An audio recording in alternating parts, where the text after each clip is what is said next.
अभी भारत की आती है तो हम युवा नेतृत्व के बारे में अवश्य बात करते हैं और युवाओं की तरफ आशा भरी नजरों से देखते भी हैं। परंतु मेरा मानना है कि हमें युवा नेतृत्व में सतत विकास के बारे में सोचना चाहिए, जो कि भविष्य की ओर अग्रसर करता है, जिसकी परिकल्पना उस वट वृक्ष के समान हो, जिसकी जड़ें हो हमारी पुरातन संस्कृति, जिसका तनाव हो लोकतांत्रिक मूल्य, जिसकी शाखाएं हो सबका साथ, सबका विकास, सबका विश्वास। युवा कौशल जिसकी पत्तियां हो, जिसे सींचे अब अपने परिश्रम से और फलस्वरूप मिले विश्व गुरु भारत। चूंकि युवाओं की कोई एक स्पष्ट परिभाषा नहीं, अभी तो एक स्पष्ट परिदर्शा अवश्य है। वो युवा जो संजीवनी पर्वत लाने का अदम्य साहस रखा करे, लक्ष्मीबाई का युद्ध, नंगेली का समर्पण, पद्मिनी का आत्मसम्मान, सीता का संयम झलकाने वाले ऐसे गुरु आदि श्री शंकराचार्य, रामानुजाचार्य, माधवाचार्य, निम्बारकाचार्य, पंचम मूल जगत श्री कृपालु जी महाराज का ब्रह्म तत्व ज्ञान हो। सर्वे भवन्तु सुखिनः, सर्वे सन्तु निरामया, जिसका मूल मंत्र हो।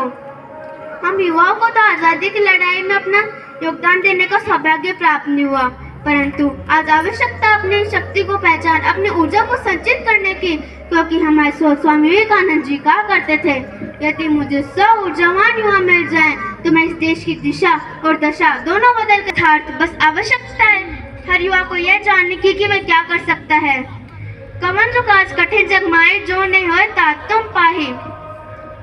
जिस भी युवा को अध्यात्म में रुचि है वो धर्म का प्रचार करे, शास्त्रों में परिपक्व युवा सरोजिनी नायडू बनकर भारतीय संस्कृति को विदेशों में परिचित करे, तकनीक जानने वाले युवा अब्दुल कलाम बने, IIT NIT से पढ़ने वाले छात्र नासा के लिए नहीं इसरो के लिए काम करें। यदि हम क्रिकेट, हॉकी, फुटबॉल, कबड्डी खेले तो भारत के लिए खेलें। यदि कोई हेमा दास दौड़कर नारी सशक्तिकरण का उदाहरण देते हुए स्वर्ण जीते तो भारत के लिए जीते। हमारे गांव का युवा आ गया और देश हित में नीरज चोपड़ा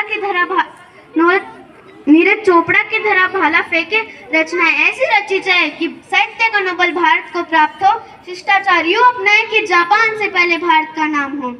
पर्यावरण संरक्षण में अतिथि देवो भव की भावना जागृत करने की आवश्यकता है।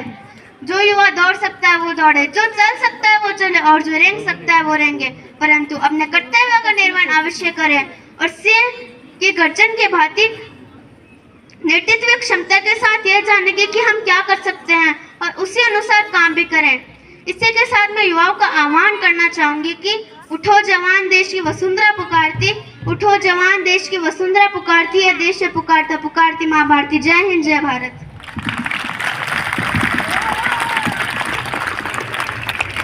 Thank you, Hitasha, for reminding us what it truly means to be